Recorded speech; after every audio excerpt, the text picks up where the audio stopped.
আচ্ছা, আপনার নাম? সোমনাথ ঘোষ। আপনি তো আমাদের এখানে অপারেশন করালেন, হুম। আপনার এই সম্বন্ধে একটু অভিজ্ঞতা শেয়ার করুন। ভালোই তো বুঝছি আমি। দেখতে পাচ্ছেন ভালো? হ্যাঁ, দেখতে পাচ্ছি। দূরে কাছে দ্বিতীয় দিন থেকেই তো যে চেক আপ করলো, তখন থেকেই তো আমি দেখলাম যে আমাকে চশমা খুলে এক চোখে এই চোখে যেটা হয়েছে সেটা দিয়ে দেখালো। তাতে করে আমি এটার থেকে এটাই দেখলাম ভালো। আপনি তাহলে স্যাটিসফাইড? হুম।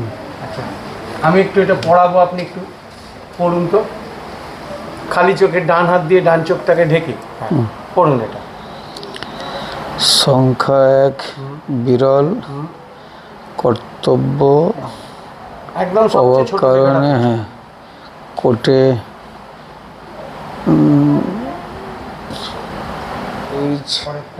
KPST TUVPCH CDH KPRS। ঠিক আছে।